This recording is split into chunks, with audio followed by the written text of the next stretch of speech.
Karet alam atau nama latin HVSP merupakan salah satu komoditi pertanian yang penting baik untuk lingkup internasional dan teristimewa bagi Indonesia. Di Indonesia, karet alam merupakan salah satu hasil pertanian terkemuka karena banyak menunjang perekonomian negara. Sebagai tanaman yang banyak dibutuhkan untuk bahan industri, karet banyak dibudidayakan sebagai tanaman perkebunan di Indonesia. Tanaman karet diusahakan mulai dari luasan kecil yang hanya ratusan meter persegi hingga mencapai luas ribuan kilometer persegi. Karet remah atau crumb rubber merupakan karet alam yang diolah secara khusus sehingga mutunya terjamin secara teknis. Oke, berikut bisa dilihat pada slide. Ini adalah diagram alir pembuatan crumb rubber. ISO atau International Organization for Standardization, yaitu organisasi internasional untuk standarisasi yang menetapkan atau menentukan standar internasional di bidang industri dan komersial dunia yang tujuan didirikannya adalah untuk mengingatkan perdagangan negara-negara yang ada di dunia ini. ISO 9001 adalah standar internasional yang menetapkan persyaratan untuk sistem manajemen mutu. ISO 9001 ini pertama kali diterbitkan pada tahun 1986 oleh ISO, sebuah badan internasional yang terdiri dari badan standar nasional yang beranggotakan lebih dari 160 negara. Persyaratan ISO 9001. Yang pertama, ISO 9001 mewajibkan perusahaan memiliki kebijakan dan sasaran mutu. Yang kedua, ISO 9001 mewajibkan perusahaan untuk memiliki sumber daya yang baik. Dan yang terakhir, ISO 9001 ini mewajibkan perusahaan untuk memiliki standar sebagai acuan untuk bekerja dan untuk menghindari kesalahan. Perusahaan harus menetapkan customer bagi perusahaan dan mendefinisikan mutu dari kacamata customer. Perusahaan harus memahami isu internal dan eksternal sebagai masukan untuk membangun sistem manajemen mutu. Perusahaan harus memahami keinginan dan tuntutan dari stakeholders sebagai masukan untuk membangun sistem manajemen mutu. Perusahaan harus mengidentifikasi risiko dan peluang yang dapat mempengaruhi operasional dan pencapaian tujuan perusahaan, dan melakukan tindakan untuk mengurangi efek negatif dan menangkap peluang. Perusahaan menetapkan kebijakan dan sasaran mutu. Ya, di sini saya akan menjelaskan kebijakan mutu dalam menyusun sistem operasional bisnis perusahaan. Di sini ada beberapa kebijakan. Yang pertama, perusahaan harus memiliki program kerja untuk mencapai sasaran mutu. Yang kedua, perusahaan harus memahami keinginan pelanggan dan memastikan kesepakatan dengan pelanggan bisa terpenuhi. Yang ketiga, perusahaan harus memiliki sistem untuk mengatur pekerja sehingga perusahaan dapat mengirim produk dan pelayanan sesuai janji dengan customer. Yang keempat, perusahaan harus memiliki sistem untuk memastikan produk atau pelayanan dapat memenuhi persyaratan pelanggan dan peraturan terkait produk tersebut. Yang kelima, perusahaan harus menyediakan dan memastikan bahwa karyawan yang bekerja telah memiliki kompetensi yang sesuai. Yang terakhir, perusahaan harus menyediakan infrastruktur yang sesuai dan menjaga kondisi infrastruktur dalam keadaan baik. Yang selanjutnya ada sistem pengendalian terhadap produk atau pelayanan yang tidak sesuai pada perusahaan. Di sini ada beberapa sistem pengendalian. Yang pertama, perusahaan harus memiliki sistem korektif untuk menganalisa penyebab masalah pada sistem dan melakukan perbaikan terhadap akar penyebab permasalahan sehingga masalah itu tidak akan terulang lagi. Yang kedua, perusahaan harus memeriksa apakah sistem yang telah diterapkan dijalankan dengan konsisten melalui program audit. Yang ketiga, perusahaan harus memenuhi tingkat kepuasan pelanggan terhadap produk atau layanan dari perusahaan. Keempat, perusahaan harus melakukan review secara berkala. Review terdapat perencanaan kerja atau sasaran mutu dan efektivitas sistem manajemen mutu perusahaan. Yang kelima, perusahaan harus memiliki sistem untuk meningkatkan kinerja operasional. Yang keenam, perusahaan harus mengendalikan standar sehingga hanya standar yang terbaru yang digunakan untuk bekerja. Yang terakhir, perusahaan harus mengendalikan record, sehingga record mudah dicari, tidak hilang, dan sewaktu-waktu dapat diakses untuk keperluan analisa atau keperluan telusur saat terjadi masalah. ISO 9001 memiliki sifat relawan, bukan merupakan kewajiban walaupun bersikap relawan, namun karena dituntut oleh ISO 9001 bagus, maka beberapa perusahaan wajib mensuplemen mereka untuk mengikuti standar ISO 9001. Perusahaan dapat pasokan produk atau pelayanan dengan baik. Perusahaan yang menggunakan ISO 9001 secara acuan dalam pengembangan sistem manajemen perusahaan, walaupun perusahaan tidak berkeinginan untuk mendapatkan sertifikat ISO 9001. ISO 9001 sendiri tidak menstandarisasi cara membatasi kreativitas perusahaan. ISO 9001 hanya memberikan pedoman karakter sistem manajemen mutu yang baik dalam perusahaan. Persyaratan yang dipenuhi perusahaan untuk dapat diakui sebagai perusahaan yang telah memenuhi kriteria persyaratan yang telah ditetapkan oleh ISO 9001. Yang selanjutnya ada SOP. SOP atau Standar Operational Product merupakan suatu pedoman atau acuan untuk melaksanakan tugas pekerja sesuai dengan fungsi alat penilaian kerja, instruksi pemerintah maupun non-pemerintah, usaha maupun non-usaha berdasarkan indikator-indikator teknis, administratif, dan produkal sistem kerja pada unit kerja yang bersangkutan. SOP atau Standard Operational Product merupakan panduan yang digunakan untuk memastikan kegiatan operasional organisasi atau perusahaan berjalan dengan lancar. Selanjutnya ada manfaat SOP.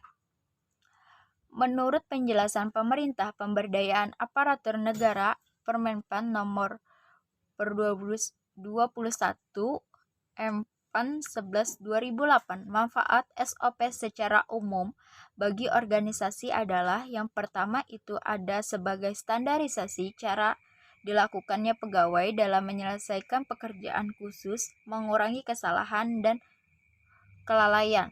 Yang kedua, SOP membantu staf menjadi lebih mandiri dan tidak tergantung pada intervensi manajemen, sehingga akan mengurangi keterlibatan pemimpin dalam pelaksanaan proses sehari-hari. Yang ketiga, meningkatkan akuntabilitas dengan mendokumentasikan tanggung jawab khusus dengan melaksanakan tugas. Yang keempat, menciptakan ukuran standar kinerja yang akan memberikan pegawai secara kontrak untuk memperbaiki kinerja ada menciptakan bahan-bahan training yang dapat membantu pegawai baru untuk cepat melakukan tugasnya. Yang keenam adalah mengurangi kinerja bahwa organisasi efisiensi dan dikelola dengan baik. Yang ketujuh, menyediakan pedoman bagi setiap pegawai di pemberian pelayanan sehari-hari. Yang ke-8, menghindari tumpah tindih pelaksanaan tugas pemberian pelayanan. Yang terakhir adalah membantu penyelesaian terhadap kesalahan-kesalahan prosedural dalam memberikan pelayanan, menjamin proses pelayanan tetap berjalan dalam berbagai situasi. Selanjutnya, hal-hal yang dibahas dalam SOP yaitu merencanakan alur proses, melakukan wawancara, menulis, membahas dan sosialisasikan, pelatihan, serta evaluasi. Fungsi SOP pada perusahaan yaitu penggunaan SOP dalam suatu perusahaan memiliki beberapa fungsi penting yang akan mempengaruhi keberhasilan aktivitas perusahaan. Fungsi dasar pembuatan SOP: A. Rujukan pengetahuan bagi kegiatan operasional yang selalu diupdate. B. Arsip pelacakan kegiatan operasional, penilaian dan perbaikan. Standar pengelolaan lingkungan. Ketika perusahaan beroperasi, maka proses bisnis yang dilakukan oleh perusahaan tersebut berpotensi untuk menimbulkan dampak terhadap lingkungan, baik dampak positif maupun dampak negatif. Pada prinsipnya, dampak yang timbul dapat dikelompokkan menjadi dua bagian, yaitu dampak biokimia fisik dan dampak sosial. Contoh dari dampak biofisik kimia, misalkan pencemaran air, pencemaran udara, kerusakan keanekaragaman hayati, atau pengurangan cadangan air tanah. Semua jenis dampak akan memberikan risiko yang mempengaruhi bisnis yang dijalankan oleh perusahaan. Misalnya, pencemaran air yang ditimbulkan oleh aktivitas perusahaan akan memberikan risiko bertanggung jawab dalam bentuk tuntutan pidana dan tuntutan perdata. Apakah dituntut tersebut dan dari pemerintah, masyarakat, atau lembaga swadaya masyarakat LSM. Selanjutnya ISO 14001 dan 14004. ISO 14001 adalah sistem manajemen lingkungan yang berisi tentang spesifikasi, persyaratan, dan panduan untuk penggunaannya. Sedangkan ISO 14004 adalah sistem manajemen lingkungan yang berisi panduan-panduan umum mengenai prinsip, sistem, dan teknik-teknik pendukung. Ketika perusahaan berupaya untuk menerapkan ISO 14001, maka perusahaan tersebut telah memiliki komitmen untuk memperbaiki secara menerus kinerja lingkungannya. Namun satu hal perlu diingat bahwa ISO 14001 merupakan standar yang memadukan dan menyeimbangkan kepentingan bisnis dengan lingkungan hidup, sehingga upaya perbaikan kinerja dilakukan oleh perusahaan akan disesuaikan dengan sumber daya perusahaan, apakah itu sumber daya manusia, teknik, ataupun finansial. Dan selanjutnya, bahwa pada prinsipnya penerapan ISO 14001 tidak berarti tercapainya kinerja lingkungan dalam waktu dekat. Sertifikat EMS dapat saja diberikan kepada perusahaan yang masih mengotori lingkungan. Namun dalam EMS terdapat persyaratan bahwa perusahaan memiliki komitmen untuk melakukan perbaikan secara menerus atau continual improvement. Dengan perbaikan secara menerus, inilah kinerja lingkungan akan sedikit demi sedikit diperbaiki. Dengan kata lain, ISO 14001 bersifat conformance atau kesesuaian, bukan performance atau kinerja. Untuk manfaat ISO dalam perusahaan Crumb Rubber atau karet alam, yaitu untuk menurunkan potensi dampak terhadap lingkungan, meningkatkan kinerja lingkungan, memperbaiki tingkat pemenuhan peraturan, menurunkan risiko pertanggungjawaban lingkungan, dan sebagai alat promosi untuk menaikkan citra perusahaan tersebut. Pada perusahaan Crumb Rubber atau karet alam ini menerapkan elemen ISO 14001, yaitu kebijakan lingkungan, perencanaan, implementasi dan operasi, pemeriksaan, dan tindakan perbaikan, serta tinjauan ulang manajemen. Dari keenam elemen tadi dapat dibagi lagi menjadi 17 elemen, yaitu yang pertama kebijakan lingkungan, yang kedua aspek lingkungan, yang ketiga persyaratan perundang-undangan dan persyaratan lain, yang keempat tujuan dan sasaran, yang kelima program manajemen lingkungan, yang keenam struktur dan tanggung jawab, ketujuh pelatihan, kepedulian, dan kompetensi pada perusahaan Crumb Rubber, dan kedelapan komunikasi, Ke-9 dokumentasi SML, ke-10 pengendalian dokumen, ke-11 pengendalian operasional, ke-12 kesiagaan dan tanggap darurat, ke-13 pemantauan dan pengukuran, ke-14 ketidaksesuaian dan tindakan koreksi dan pencegahan, ke-15 rekaman, dan ke-16 audit SML, dan yang terakhir yang ke-17 pengkajian manajemen. Standarisasi peralatan pada perusahaan chrome rubber atau karet alam ini, setiap perusahaan selalu memiliki standarisasi peralatan yang digunakan. Untuk itu, sesuaikan standar yang digunakan dengan biaya yang tersedia pada perusahaan ini. Jika alokasi dana untuk peralatan cukup banyak, bisa memilih peralatan yang baru dan yang berkualitas untuk menjaga mutu pada chrome rubber atau karet alam.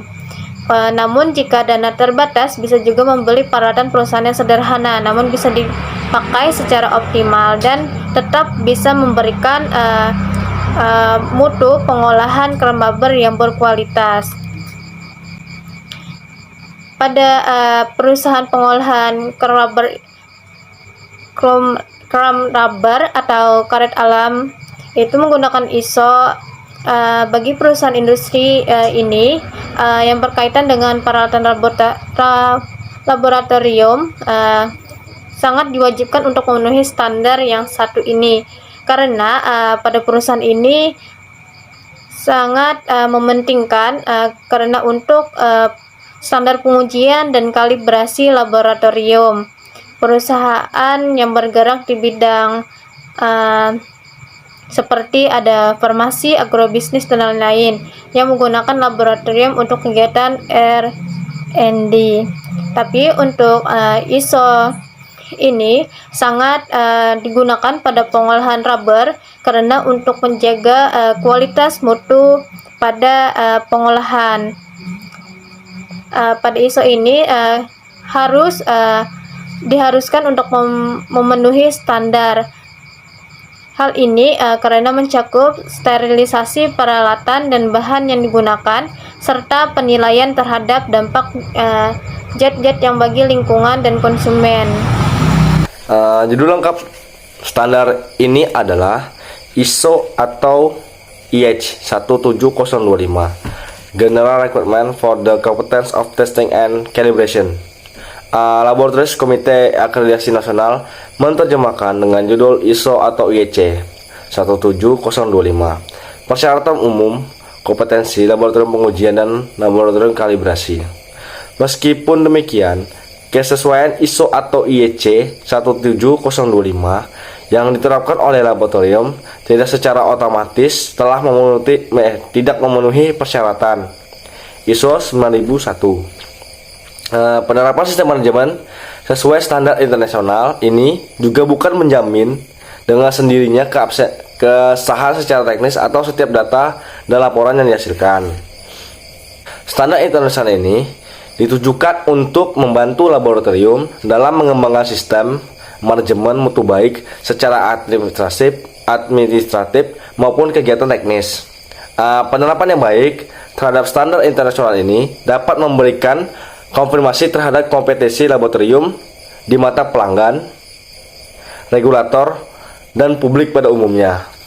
Laboratorium dapat melakukan akreditasi sebagai bentuk pengakuan formal atas kemampuan memperagakan kompetensinya berdasar ISO atau IEC 17025. Pengguna standar internasional ini dapat diharapkan memfasilitasi kerjasama antara laboratorium serta harmonisasi standar dan prosedur. Dengan acuan standar ini, negara-negara yang tergabung di dalam ILAC, MRA, atau APLAC MRA juga terfasilitasi untuk saling menerima hasil uji laboratorium yang telah terakreditasi penandatangan ILAC, MRA, atau APLAC MRA. Klausul-klausul ISO atau IEC 17025 secara garis besar, standar sistem manajemen ini terdiri dari 5 klausul, yaitu ruang lingkup, acuan, normatif, istilah, dan definisi. persyaratan manajemen dan persyaratan teknis. Singkat kata, intinya persyaratan standar ini ada dalam 2 klausul terakhir. Persyaratan manajemen meliputi persyaratan sistem manajemen sebagaimana yang banyak kita temukan dalam SME ISO 9001 seperti pengadaan dokumen, pengadaan rekaman, penanganan pelanggan, dan kontrak, tindakan, perbaikan, audit, dan lain-lain. Sekian, terima kasih. Hey.